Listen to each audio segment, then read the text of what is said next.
Donald Trump stepped out of his magnificent tower in New York, dressed in an expensive suit and his signature red tie. The streetlights reflected off the shiny glass of the skyscrapers, but right at his feet, a completely different world unfolded. This street was always busy, with pedestrians weaving through the traffic and the sound of honking horns filling the air.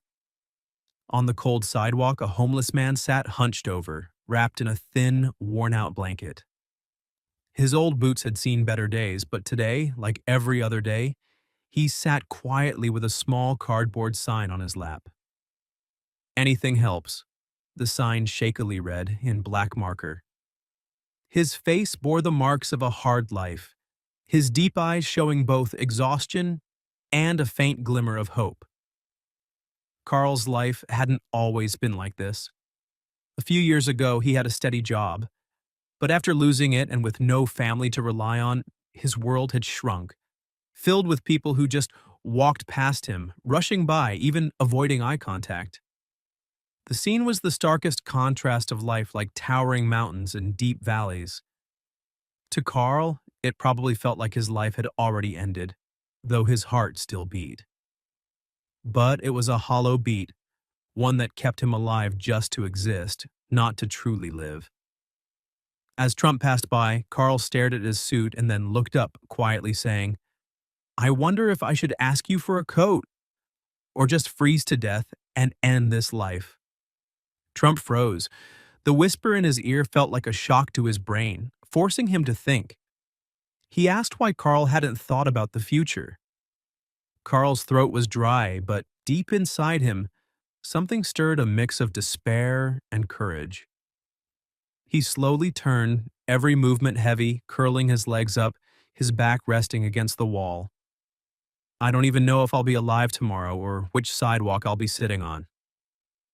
Carl paused for a moment, then asked Trump if he had ever thought about people like him. Trump nodded slowly, taking in every word.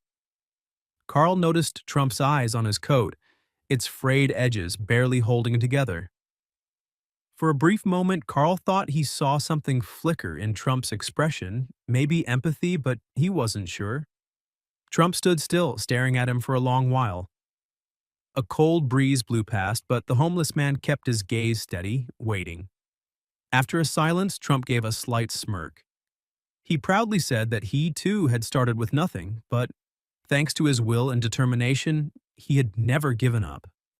The homeless man laughed, but it wasn't a joyful laugh. "Starting from nothing, huh?" he scoffed, pointing out that Trump had inherited millions from his father. Trump shrugged, acknowledging that yes, he had received a large sum, but he had turned that money into billions. According to him, the real issue wasn't about what you have when you start, but what you do with what you have. Carl looked down at his calloused hands, then back up at the billionaire in front of him and asked if he could succeed too, if he had $1 million like Trump once did. Trump laughed heartily and replied that yes, Carl could, if he knew how to invest, worked hard, and wasn't afraid to fail. Carl stayed silent for a moment, then slowly said, "But what if no one ever gives me that first chance?" Swallowing hard, his mind scrambled to find something to say.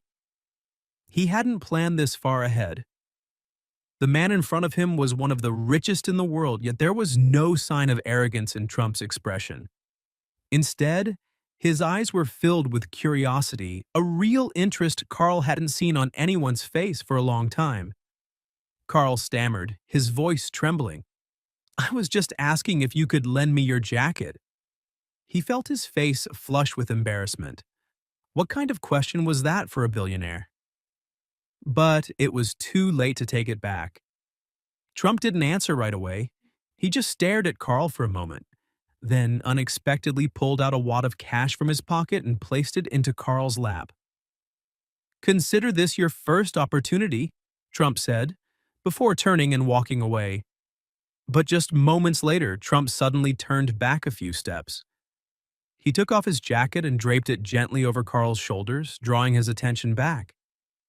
He asked Carl what he would do to change his circumstances if he could do anything. Carl's fingers trembled as he gripped the bills. He stared at them, his mind caught between doubt and gratitude. Trump's question hung in the air, heavy and impossible to ignore. Carl repeated the question quietly in his head, then glanced at Trump, whose gaze remained steady, expectant. This wasn't a casual question, it was one that demanded an honest answer. Carl let out a deep breath, his thoughts tangled. I'd start over, he finally said.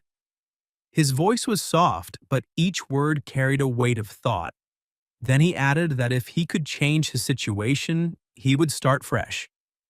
He would find a place to stay, clean himself up, and maybe get a new job. He just needed a real chance. Trump's expression didn't change, but Carl thought his eyes seemed to light up a little. A new start, Trump repeated, affirming that it was a good answer. Carl felt a pang of self-doubt. Was that a good answer, or just the only one he could come up with? Carl stared at the stack of money, his mind spinning. This was a lifeline, a rope to pull him out of the abyss. His throat tightened, but he stammered, asking Trump why he was doing this, why it had to be him. Trump, with a pensive expression, answered that he had once been in Carl's position not on the streets, but at rock bottom, doubting himself and not knowing what the future would hold. He shared that someone had given him a chance, and it had changed everything. Now he wanted to offer Carl the same opportunity. Carl felt tears sting his eyes. He wasn't used to this kindness, this compassion. He wanted to say thank you, but all he could manage were choking sobs. Instead, he nodded, clutching the bundle of cash as if it were the most valuable thing in the world. "Don't disappoint me," Trump said, his tone firm yet encouraging. Long after, the homeless man still sat there, stunned, watching Trump's figure disappear into the distance. He had met hundreds of people passing by every day, but this was the first time someone had stopped, even for a moment. The only question left was, would this first chance truly change his life? Carl sat still on the sidewalk, the cold night wind biting. But in his heart a spark of hope flickered. He had spent his life accustomed to the harshness of the streets, to the indifferent gazes of passers-by. But this time, a wealthy man, one of the most powerful in America, had placed an opportunity in his hands, an opportunity he never thought he would have. He thought about Trump's words. It's not what you have when you start, but what you do with it. The money in his hand suddenly felt heavy. This wasn't just cash, it was a test. What could he do with it? For someone like him, at the bottom of society, who had never dared to look beyond his own world to see what others were doing, how could he use this money wisely? He realized he needed to start with the smallest changes in himself. That night, instead of buying alcohol like he usually did, Carl found a small diner and ordered his first decent meal in months. After eating, his mind felt clearer. He remembered his younger days when he had been a skilled carpenter, had a family, and a home.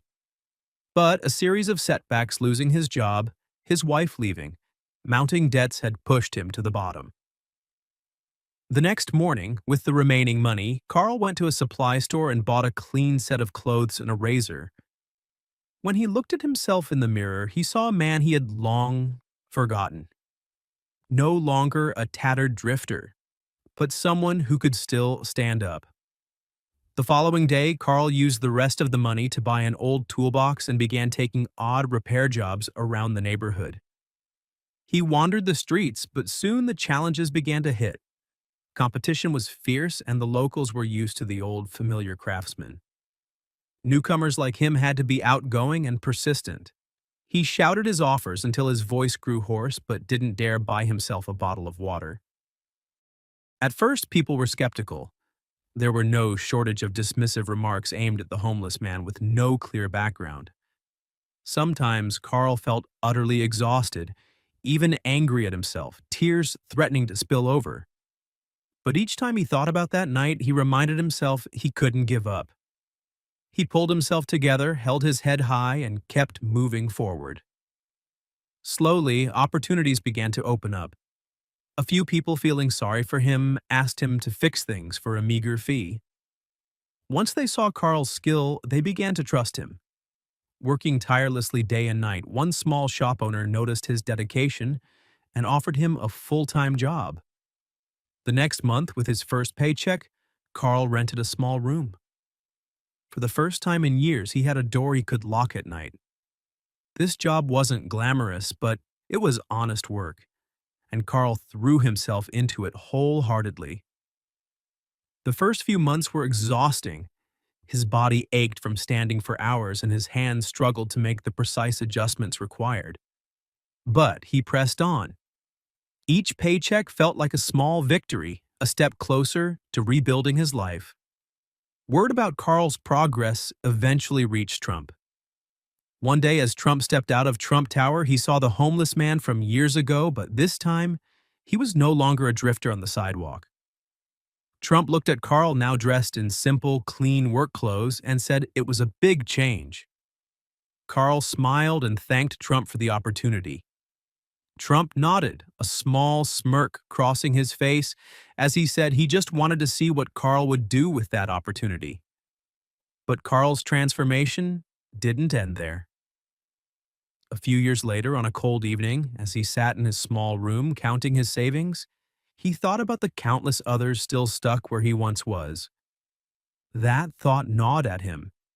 He knew the invisible feeling of believing no one cared. He couldn't just move forward and forget about them.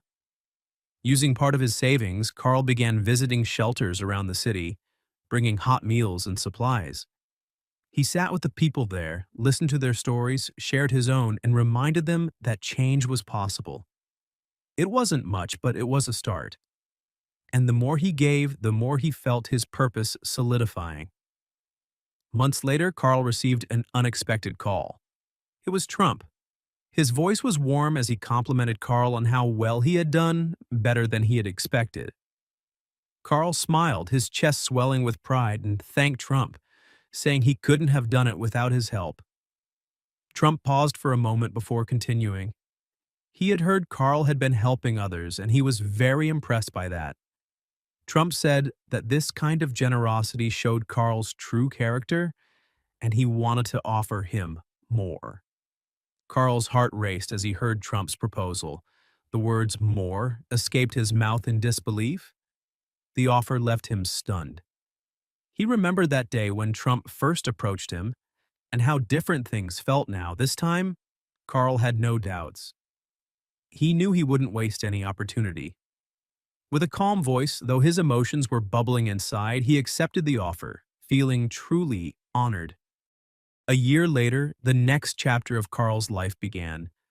With Trump's support, he was no longer just a man surviving. He was a man thriving, helping others overcome their struggles. His story had become a beacon of hope, proving that a single act of kindness could spark change, not just for one person, but for an entire community. Years passed, and Carl's impact continued to grow. Standing before a crowd, his voice calm yet filled with emotion, he began, "5 years ago, I asked a man for a coat," he said, his words intentional. "But what he gave me was an opportunity. And with that opportunity, I realized one thing. No matter how low you've fallen, no matter how invisible you feel, there's always a way back. You just need someone to believe in you." The crowd erupted into applause, but Carl wasn't done. "What I've learned is that kindness, when paired with action, can change everything. We all have the power to lift someone up. You don't have to do something grand. Sometimes it just takes giving someone a chance." As he stepped off the stage, Carl spotted Trump in the crowd, his signature smile lighting up his face. Trump walked toward him, giving Carl a firm handshake. "You've done well, Carl," Trump said, his voice filled with pride. Carl smiled back, his eyes shining. "We've done well." When the event ended, Carl stood quietly, taking it all in. The journey from being a homeless man with nothing to his name to becoming a leader of a movement was beyond imagination. But it was a reminder that the greatest changes in life often begin with the smallest actions. Carl's story became a testament to the power of resilience, kindness, and opportunity. If this story moved you, remember, we all have the ability to make a difference, no matter how small the gesture. Share this story, reach out to those who need help, be the light in someone's darkest moment. And don't forget to subscribe for more inspiring stories coming soon.